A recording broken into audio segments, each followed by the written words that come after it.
Wabarakatuh. Alhamdulillahilladzi arsala rasulahu bil huda wa dinil haqqi liyudhhirahu 'alad dini kullihi wa kafa billahi syahida. Asyhadu an la ilaha illallah wahdahu la syarikalah wa asyhadu anna Muhammadan 'abduhu wa rasuluh. Allahumma shalli wa sallim wa barik ala Rasulillah Muhammadin ibn Abdillah wa ala alihi wa ashabihi wa mawalah. Amma ba'du fa ya ibadallah, usikum wa nafsi bittaqwallah faqad fazal muttaqun. Jamaah zuhur rahimakumullah, kita bersyukur kehadirat Allah SWT. Allah masih menjaga iman kita, menjaga kesehatan kita, sehingga hari ini kita bisa menunaikan sebagian tugas kita sebagai hamba Allah yang beriman. Semoga Allah menerima amal ibadah kita, amin ya rabbal alamin. Di Selasa yang lalu sudah kami sampaikan bahwa salah satu bentuk ibadah qalbiyah atau ibadah dengan hati adalah az-zabhu, adalah menyembelih binatang sebagai persembahan, sebagai pengorbanan. Sudah kita awali dengan apa itu menyembelih binatang. Menyembelih itu ada dua macam. Ada menyembelih yang lil akli, menyembelih binatang untuk dimakan. Itu pun tentu harus ada beberapa ketentuan fikih yang harus dipenuhi, ketentuan syariat yang harus dipenuhi. Misalnya hewannya mesti halal dan dalam keadaan hidup. Jadi kalau binatang itu haram, betapapun menyembelihnya sesuai syariat, ya tetap haram. Kemudian dalam keadaan hidup belum mati. Kalau sudah mati tentu disembelih pun tetap dia termasuk al-maitah, bangkai. Yang kedua, disembelih orang yang berakal, sudah balik dan dia muslim atau ahlil kitab. Kemudian yang ketiga, menggunakan alat pemotong, bukan dengan tulang, juga bukan dengan kuku ya. Alat pemotong itu nanti berkembang sesuai perkembangan zaman, modernisasi. Nanti alat pemotong tidak harus peso, tidak harus ya seperti zaman dulu, tapi berkembang sebegitu rupa. Kemudian yang keempat, dengan menyebut nama Allah, dengan membaca bismillah. Itu empat ketentuan fikhiyah ketika hewan yang kita sembelih adalah lil akli. Kemudian yang kedua adalah menyembelih sebagai persembahan, sebagai pengorbanan. Ini yang dibahas dalam berbagai kitab-kitab tauhid, termasuk ibadah bil qalbi, itu ibadah dengan hati. Itu ada dalam bentuk udhiyah. Misalnya setiap kita bulan Zulhijjah tanggal 10, 11, 12 Zulhijjah sampai 13, sebagian ulama berpendapat itu kita disyariatkan untuk menyembelih hewan dalam rangka takarruban, sebagai pengorbanan, sebagai persembahan. Nah, karena namanya adalah menyembelih binatang untuk pengorbanan, kita sering menyebutnya sebagai kurban. Tapi yang sesungguhnya istilah resminya itu udhiyah ya, penyembelihan memang untuk kurban, dalam rangka mengorbankan hewan itu lillah. Yang kedua, al-hadyu, menyembelih terkait dengan ibadah haji dan ibadah-ibadah tertentu lainnya yang ada ketentuan mengenai kifarah ya, atau kifarat. Jadi ada dam, menyembelih binatang karena kita hajinya tidak ifrad, itu namanya al-hadiyu. Kemudian ada menyembelih binatang karena kita melanggar hurumatil ihram, larangan-larangan ketika kita ihram, itu juga namanya al-hadiyu. Atau kita melanggar ketentuan lainnya yang kita diwajibkan menyembelih hewan, itu namanya kafarah, ya, tebusan terhadap pelanggaran-pelanggaran itu. Yang ketiga ada juga berbentuk akikah. Ketika kita punya anak, jika laki-laki disyaratkan 2 ekor kambing minimal, kalau perempuan 1 ekor kambing minimal. Ini yang kadang kita salah pahami. Jadi kalau anaknya perempuan ya hanya 1, sesungguhnya itu minimal. Boleh 2, boleh 3 dan seterusnya, asal tidak hulu, ya, asal tidak berlebihan. Anaknya laki-laki 2 ekor juga minimal. Boleh seekor sapi misalnya, karena tetangganya banyak, ingin karena rasa syukurnya begitu luar biasa, seekor sapi juga bisa sesungguhnya, atau kambingnya tidak hanya 2 misalnya, itu juga boleh dilakukan. Itu namanya penyembelihan dalam bentuk akikoh. Akikoh. Nah, semua penyembelihan yang dalam rangka persembahan itu atau pengorbanan itu tidak boleh diniatkan untuk selain Allah. Kalau niatnya penyembelihan itu kita lakukan dalam rangka lainnya atau untuk selain Allah, itulah yang dilarang dalam syariat, dalam agama. Berarti kita melakukan hal yang semestinya itu haknya Allah, diberikan hak kepada selain Allah. Beberapa ayat yang sering dijadikan dalil adalah firman Allah surat Al-An'am ayat 162, Qul inna sholati wa nusuki wa mahyaya wa mamati lillahi rabbil alamin. Katakan, salatku, ibadah korbanku atau penyembelihanku, hidupku dan matiku itu hanya untuk Allah Rabbil alamin. Tidak boleh lain. Begitu juga dalam surat Al-Kautsar, fasholli li rabbika wanhar, maka lakukanlah salat dan sembelihlah kurban li rabbika, hanya untuk Allah Subhanahu wa ta'ala, tidak boleh untuk lainnya. Lebih jelas mungkin kita bacakan sebuah hadis tentang bagaimana pengorbanan itu, betapapun nilainya sangat murah, tapi tetap itu tidak boleh untuk selain Allah. Ada sebuah hadis yang bisa kita baca dari berbagai kitab-kitab hadis. Rasulullah SAW pernah bercerita, bersabda, dan kemudian itu nantinya menjadi fatwa nasihat untuk kita tentang bagaimana pengorbanan itu tidak bisa untuk selain Allah. Kata Rasul, dakhalal jannah rajulun fi dzubabin wa dakhalan nar rajulun fi dzubab. Kata Rasul, seorang bisa masuk surga karena seekor lalat, tetapi juga dia bisa masuk neraka karena seekor lalat. Qalu wa kaifa dzalika ya Rasulullah? Para sahabat bertanya, bagaimana itu ya Rasulullah? Orang kok bisa masuk surga karena lalat, masuk neraka juga karena seekor lalat?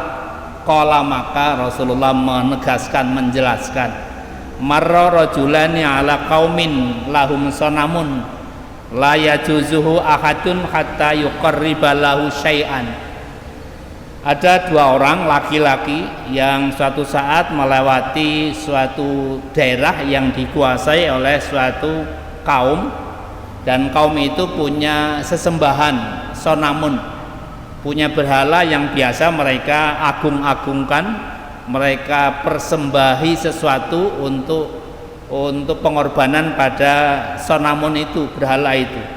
La yajuzu ahadun hatta yuqarriba lahu syai'an, tidak boleh ada siapapun yang masuk wilayah itu kecuali harus melakukan persembahan, menyembelih sesuatu untuk persembahan terhadap berhala itu. Faqalu li ahadihima, penjaga kaum itu berkata pada salah satunya, qarib, berkorbanlah. Qala laisa indi syai'un aqrabu. Salah satunya mengatakan saya tidak punya sesuatu apapun untuk saya persembahkan pada sesembahan Anda. Qalu, mereka kemudian berkata lagi, qarrib walau dzubaban, berkorbanlah, persembahkanlah dengan berkorban itu walaupun hanya dengan seekor lalat. Faqarraba dzubaban fakhallu sabilahu fadakhalal jannah. Maka yang satu tadi melaksanakan apa yang permintaan penjaga itu, dan kemudian dia berkorban dengan seekor lalat dan dia bisa melewati masuk wilayah itu, masuk kampung itu. Fadakhalan nar, kata Rasul, dia masuk neraka. Kenapa? Dia telah memenuhi apa yang diminta oleh penjaga kaum itu, berkorban tidak lillah tetapi li sonam, untuk berhala yang menjadi sesembahan masyarakat kampung itu. Wa qalu lil akhar, dan kemudian satunya mereka berkata pada yang satunya, kan tadi dua orang, yang satu sudah melaksanakan pengorbannya dengan seekor lalat itu. Pada satunya mereka juga berkata qarib, berkorbanlah. Faqala, maka yang satunya menjawab, ma kuntu liuqarriba li ahadin syai'an dunallah. Saya tidak pernah akan mau untuk mempersembahkan pengorbanan saya kepada seseorang pun, kepada sesuatu pun, dunallah, kecuali untuk Allah. Saya tidak akan pernah berkorban pada apapun walaupun dengan seekor lalat. Saya hanya bisa dan mau berkorban untuk Allah. Fadarabu unuqahu, maka kemudian mereka, para penjaga-penjaga pejagal itu memukul unuqahu, menyembelihnya, membunuh lehernya. Fadakhalal jannah, maka dia masuk surga, kata Rasulullah sallallahu alaihi wasallam. Jadi para bapak dan ibu yang saya hormati, nilai ibadah dari berkorban sesuatu itu bukan pada apa yang kita korbankan, tetapi peruntukan dari persembahan kita, peruntukan dari pengorbanan kita. Jika pengorbanan itu untuk selain Allah, betapapun, dengan sesuatu yang semurah mungkin, seekor lalat misalnya, maka dia menjadikan kita menjadi ahlun nar, karena kita telah melakukan sesuatu yang Allah tidak berkenan, yaitu kemusyrikan, mensekutukan Allah subhanahu wa ta'ala. Karena apa? Pengorbanan apapun yang kita korbankan, sepanjang itu memang tidak ada perintah dari agama, dari syariat, dan memang tidak manfaat secara akliyah kita manusia, maka itu tidak boleh dilakukan kecuali hanya untuk Allah subhanahu wa ta'ala. Saya kira di kias-kias yang lain dalam kehidupan kita, bahkan bisa jadi hal-hal yang tidak hanya berbentuk sesembelihan, bisa jadi juga dalam hal-hal yang berbentuk makanan, yang berbentuk bahkan perbuatan begitu. Sepanjang itu hal yang memang secara akliyah kita tidak bisa memahaminya sebagai hal yang memang boleh dilakukan, secara nakli kita juga tidak ada tuntunan untuk itu, maka itu namanya persembahan kepada selain Allah. Kalau kita punya tamu, kemudian kita sembelihkan binatang, apakah kambing, apakah ayam, dan nawaitu kita adalah untuk memberikan suguhan, untuk menghormati tamu itu kita bisa menerimanya secara akliyah, dan itu bukan pengorbanan liwairillah. Tetapi ketika kita kedatangan seorang pembesar, pemimpin, dan kemudian kita mengada-adakan menyembelih apapun yang kita bisa, dan kita berkeyakinan jika kita tidak menyembelih itu maka akan menjadi madharat bagi kita, betapapun kita sesungguhnya tidak bisa melakukannya, maka keyakinan yang orang itu bisa menghadirkan madharat, kemudian kita mempersembahkan sesuatu, mengorbankan sesuatu, itulah pengorbanan yang masuk kategori kemusyrikan, mensekutukan Allah Subhanahu wa taala.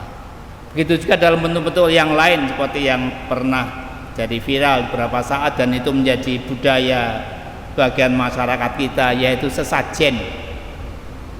Sesajen memang tidak seberapa harganya, tidak seberapa nilainya, tetapi itu ketika kita melakukannya dengan sebuah keyakinan bahwa ketika itu tidak kita lakukan kemudian akan datang madorot kepada kita, dan sebaliknya ketika itu kita lakukan kita akan selamat karenanya, padahal yang memberikan selamat itu adalah Allah Subhanahu wa taala, maka itu sesajen, itu perbuatan itu termasuk hal yang masuk kategori al-isyraku billah. Atau mungkin sekarang yang sedang viral pawang hujan, pawang hujan itu juga saya kira harus kita berpikir dengan logika yang sehat bahwa hujan itu Allah yang mengendalikan, hujan itu Allah yang punya kuasa untuk turun atau tidak turun.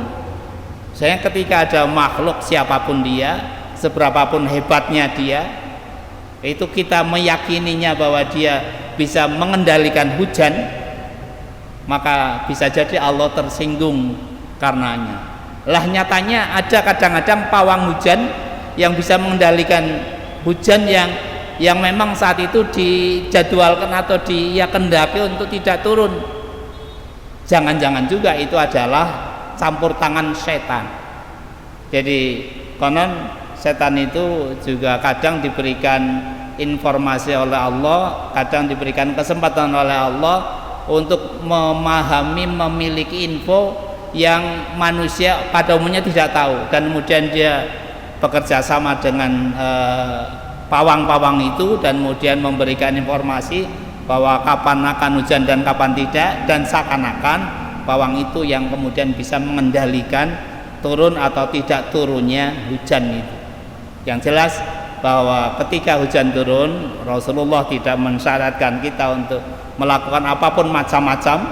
Kita hanya disyariatkan untuk berdoa agar apa yang Allah turunkan itu manfaat baik bagi kita. Allahumma shaiban munfi'an, semoga hujannya manfaat.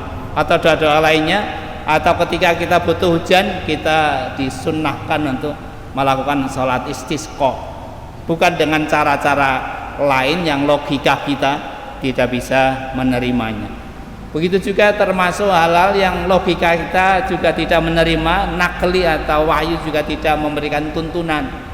Misalnya bacaan-bacaan tertentu, tulisan-tulisan tertentu, betapapun mungkin tulisan itu tulisan dari ayat-ayat Al-Quran atau berbahasa Arab, tapi ketika kita melakukan terkait tulisan itu tanpa tuntunan dan logika kita pun menolaknya, misalnya tulisan itu kita taruh di atas pintu ketika kita mau masuk, kemudian kita meyakini ketika itu kita taruh di situ nanti tidak ada pencuri yang bisa masuk, atau mungkin ada tulisan apa lainnya kita taruh di saku kita, maka ketika kita menyimpan itu maka tidak ada orang yang bisa membahayakan nyawa kita, misalnya ditembak tidak mempan, dipeso tidak mempan, macam-macam keyakinan-keyakinan yang secara akliyah tidak bisa masuk akal dan secara nakliyah tidak ada tuntunannya. Itulah yang Allah Subhanahu wa taala maksudkan sebagai al-isyraku billah atau at-taghut ma yu'badu min dunillah, sebuah keyakinan yang tidak semestinya dimiliki, diyakini oleh kita semuanya, orang-orang yang beriman. Itulah sebabnya maka korban ketika kita menyembelih udhiyah di Idul Adha itu, sesungguhnya yang terpenting itu bukan seperti apa hewannya, seberapa banyak nominal kilogram dari dagingnya, tetapi bagaimana nilai ketakwaan yang kita miliki. Dalam surat Al-Hajj ayat 37, saya kira para bapak dan ibu sering membaca ayat itu, la yanalallahu luhumuha wala dimauha wala kiyanaluhu taqwa minkum. yang Allah peroleh dari persembahan kalian dengan udhiyah itu bukan dagingnya, bukan juga darahnya, tetapi ketakwaan kalian. Jadi seberapa yang kita korbankan itu sesungguhnya yang lebih penting adalah nawaitu dan keikhlasan kita. Tetapi bukan berarti ketika kita nanti milih hewan kurban tidak harus milih yang bagus, tidak, tetap harus kita pilih. Tetapi kita harus pahami bahwa yang terpenting dari pengorbanan kita itu bukan fisik kurban itu, tapi adalah nawaitu dan peruntukan kita. Bisa jadi seorang yang penghasilannya pas-pasan berkorban hanya seekor kambing dengan seorang yang begitu kaya raya korbannya 3 ekor kambing, pahalanya lebih besar yang orang pas-pasan hanya dengan seekor kambing itu, karena keikhlasannya dan karena nilai pengorbanan dengan harta yang sedikit saja dia berkorban. Nah sementara yang kaya raya hanya 3 ekor sapi misalnya, atau dia berkorban dengan 3 ekor sapi itu pamrihnya yang lain, karena pakewo, masa saya atasan tidak berkorban, anak buah saya saja berkorban misalnya. Itu peruntukannya bukan lillah, tetapi biar dikatakan biasa berkorban begitu. Atau dalam kehidupan kita yang lain-lain juga banyak motif-motif yang saya kira harus terus kita coba benahi agar apapun yang kita lakukan sebisa kita adalah kita melakukannya lillahi ta'ala. Saya kira itu para bapak yang saya hormati, para ibu yang saya hormati, bahwa menyembelih binatang itu ketika kita dalam rangka persembahan, pengorbanan, hati-hati jangan sampai persembahan kita, pengorbanan kita itu tidak hanya untuk Allah tetapi untuk yang lain. Jika itu kita lakukan, maka kita melakukan hal yang Allah tidak berkenan mengampuninya, dan bahkan itu bisa menjadi virus menghapus amal-amal saleh kita, ibadah kita. Naudzubillah min zalik. Semoga bermanfaat. Assalamualaikum warahmatullahi wabarakatuh.